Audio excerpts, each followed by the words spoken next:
বলবো 20 টাকা করে যাওয়ার সময় দেওয়া লাগবে ইনশাআল্লাহ। আন্দাজি একজন আর খুঁজে পাওয়া যাবে না। তো ভালো করে খেয়াল করেন, বাঁচার কায়দাটা আমি নিজে নিজে চিন্তা করে বাইর করছি।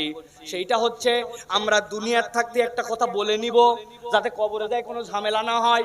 বলবো আমানতু বিল্লাহি ওয়া মালাইকাতিহি ওয়া কিছু কিছু কুতুবিহি, অথবা বলবো আমানতু বিল্লাহি ওয়া মালাইকাতি ওয়া যদ্দুর বুঝি তদ্দুর কুতুবিহি। কবরে যাওয়ার পরে ফেরেশতা ধরছে, এই বেটাই এই কি ব্যাপার তোমার? বলছে আমি দুনিয়ার থেকে বলেই আইছিলাম যদ্দুর বুঝি তদ্দুর, বাটা মাটিতে পড়বে না।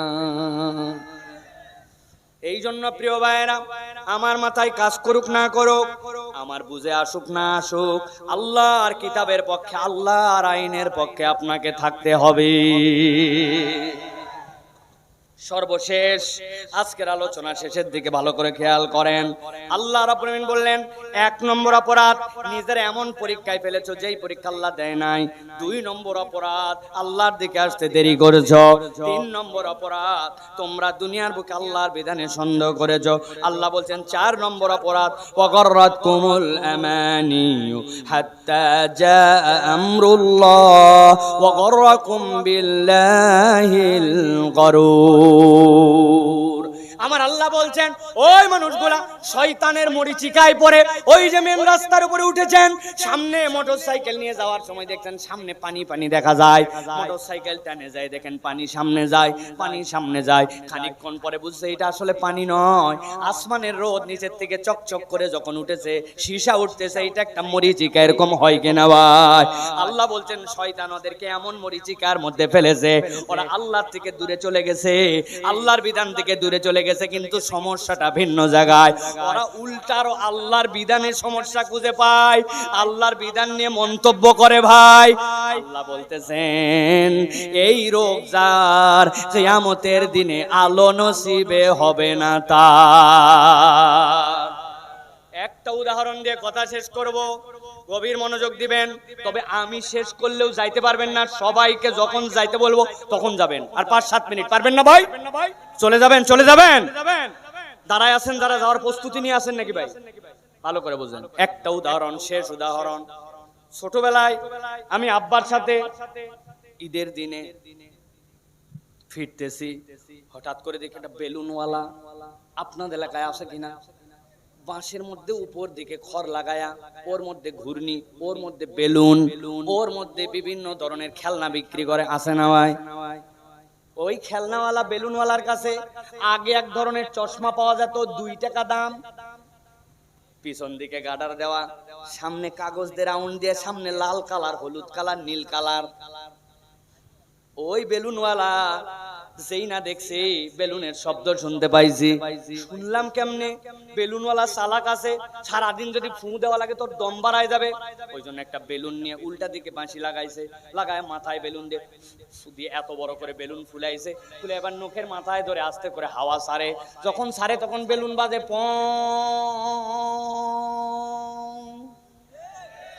ওই বেলুনওয়ালা যখন যায় আব্বাকে বলে আমার একটা চশমা কিনে দেওয়া লাগবে। আব্বা বলে কিসের চশমা? এটাই চশমা। বলে চোখ খারাপ হয়, ঈদের দিন চোখ দেওয়াই লাগবে আব্বা। শেষ পর্যন্ত আব্বা 2 টাকা দিয়ে একটা চশমা কিনে দিয়েছে। যেই না লাল রঙের চশমা আস্তে করে গাডারটা টান দিয়ে চোখের সামনে দিয়েছি, উপর দিয়ে তাকায় দেখি আসমান লাল, নিচে তাকায় দেখি আব্বা লাল, বাড়িতে এসে দেখি আম্মা লাল, খাবার দিছে দেখি ভাত লাল, লবণ লাগবে দেখি লবণ লাল। এবার খানিকক্ষণ পরে বাড়ির পাশে যখন আবার বেলুনওয়ালা আসছে, আম্মাকে বলছি মার একটা চশমা কিনে। আরে আব্বা একটা চশমা কিনে দিছে, আবার কিনা ঈদের দিন দেওয়াই লাগবে। 2 টাকা দিছে, আবার চশমা কিনছি, লালের মজা শেষ, এবার হলুদ কালারের একটা কিনছি। কিনে যেই না পড়ছি তাকায় আসমান লাল, আসমান হলুদ, সামনে তাকায় দেখি আব্বা হলুদ, একটু আগে যেই ভাত দেখছি লাল, ওইটা দেখি এখন হলুদ, চা দেখি সব সামনে হলুদ আর হলুদ। আমি চিন্তা করলাম মজা, 2টা একসাথে কিভাবে নেওয়া যায়। ছোটবেলার কথা, সাথে সাথে এক চশমার থেকে লাল খুলছি, ডানেরটা খুলে হলুদের একটা কাটে ওই জায়গায় লাগাইছি, ভাতটা দেয়াটা দিয়ে জোড়া দিয়ে টেপ দিয়ে এবার দিছি চোখের মধ্যে। ডানের দিকে তাকালে দেখি আব্বা লাল, বামে আব্বা হলুদ। বুঝে থাকলে বলেন, মুখ বন্ধ রাখবেন না। আসলে কি আমার আব্বার রং লাল, আম্মা কি হলুদ? আসমান কি লাল, খাবারগুলা কি হলো না রে ভাই, যে যার কালারের মধ্যে আছে। আমার চোখের চশমার কালার চেঞ্জ হয়েছে, ভালো করে বুঝবেন। আল্লাহর বিধান আল্লাহর বিধানের জায়গায় ঠিকই আছে, শয়তান এমন ভাবে আপনাকে আমাকে করাল গাছের মধ্যে ফেলেছে। আমরা আল্লাহর বিধানে সমস্যা খুঁজে বের করি, আসল সমস্যা আল্লাহর বিধানে নয়, সমস্যা হচ্ছে আপনার আমার চোখ আর অন্তরে, ঠিক না? এখন এই চোখ আর অন্তর ঠিক করা লাগবে কিনা, কথা বলেন। ইয়া আইয়ুহান নাস, চলে যান আলোচনার শুরুতে, দেখেন তো মিলে কিনা। কদ জাআতকুম মাউইযাতুম মির রাব্বিকুম ওয়া শিফাউল লিমা ফিস সুদুরি ওয়া হুদাউ ওয়া রাহমাতুল লিল মুমিনিন। আলোচনার শুরুতে যদি থাকেন আপনি মজা পেয়ে গেছেন, এখন পরে আসলে মজা বোঝেন নাই। আল্লাহ বলছেন তোমার চোখ আর অন্তরের সমস্যা, আমি প্রেসক্রিপশন হিসাবে দিলাম কোরআন, তোমার অন্তরের ডাক্তারি হিসাবে দিলাম কোরআন। আর আমি আল্লাহ বললাম এটা তোমার প্রতি দয়া করবে। এতদিন ভুল পথে ছিলে, কিন্তু আজকে যদি তওবা করে ফেরত আসো, আর মিথ্যা কথা বলবো না, আর নামাজ ছাড়বো না, আল্লাহর বিপক্ষে আর যাবো না, আজকের থেকে মুখের দাড়ি ছেড়ে দিব, আজকের থেকে কোরআনের পক্ষে থাকবো, পর্দাহীন ছিলাম আর পর্দা বাদ দিব না, বাপ মায়ের কথা শুনবো। আল্লাহ বলছেন আমি বললাম ওয়া হুদা ওয়া রাহমাতুল লিল মুমিনিন, এইটা তোমার জন্য আল্লাহর পক্ষ থেকে দয়া হিসাবে পাবে। অতএব বাঁচতে হলে কোরআনের কাছে আসা লাগবে। আলোচনা বুঝছেন তো প্রিয় ভাইয়েরা? তাহলে কোরআন হচ্ছে আমাদের মুক্তির পাথেয়। মুনাফিকরা কিয়ামতের দিনে চারটা কারণে আল্লাহ হারাবে, দুইটা কথা জিজ্ঞাসা করে আলোচনা শেষ করে দিব। কিয়ামতের ময়দান কি কায়েম হয়ে গেছে? উত্তর দিন বড় ভাইয়েরা। আল্লাহ রাব্বুল আমিন কি ঈমানদার আর মুনাফিকদেরকে আলাদা করে দিয়েছেন? এবার হৃদয় দিয়ে অনুভব করেন কিয়ামত হয় নাই।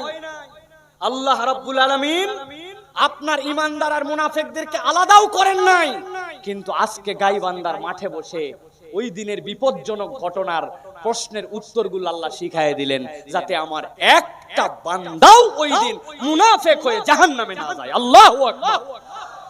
এই জন্যই তিনি হচ্ছেন রহমান, এই জন্যই তিনি হচ্ছেন রাহিম। সুবহানাল্লাহ। তাহলে আমরা আজকের থেকে জীবন পরিবর্তন করার সিদ্ধান্ত নিব ইনশাআল্লাহ। হাত তুলে আল্লাহকে দেখাই ইনশাআল্লাহ।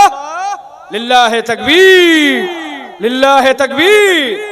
আল্লাহ কবুল করুন। প্রিয় ভাইয়েরা, এবার একটু নিজেদের পকেটে হাত লাগান, খুব দ্রুত শেষ করতে হবে। আমাদের ছেলেরা এই মসজিদের উদ্যোগে যে মাহফিল হয়েছে, এই মাহফিলে আপনাদের কাছে যাবে, একজন মাহরুম হওয়া যাবে না। যার যতটুক সামর্থ্য আছে, আগে দিছেন পরে দিছেন বুঝি না, এখন 100 200 500 আপনার যা সামর্থ্য আপনি এটা একটু ডোনেট করবেন ইনশাআল্লাহ। যার কাছে টাকা নাই বাচ্চাদেরকে 10 টাকা দেন, যে বাবা তুই দে। হ্যাঁ,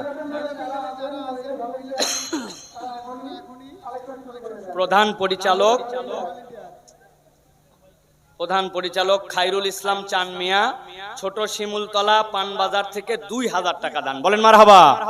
আল্লাহ কবুল করে নেক, আল্লাহ জানে মালে বরকত দিয়ে দে। অধ্যাপক গোলাম মোস্তফা সাহেব 2000 টাকা, আল্লাহ কবুল করুক। আল্লাহ অধ্যাপক গোলাম মোস্তফা সাহেবের দানকে কবুল করুক। এইটা কত দেন মুরব্বি দেন? আমাদের সভাপতি সাহেব 20,000 টাকা। আস্তে করে বলেন মারহাবা, জোরে বলেন মারহাবা। আল্লাহ রাব্বুল আমিন আমাদের সভাপতি সাহেবের এই দানকে কবুল করেন। স্ত্রীর জন্য দোয়া চাইছে, আল্লাহ রাব্বুল আমিন তার স্ত্রী কবরে চলে গেছেন, আল্লাহ যেন তাকে বান্দিকে মাফ করে দেন, জান্নাতের আলা মাকাম দান করে দেন। বলেন আল্লাহুম্মা আমিন। জি, বিশেষ অতিথি শামীম ভাই 1000, আলমগীর ভাই 500 টাকা।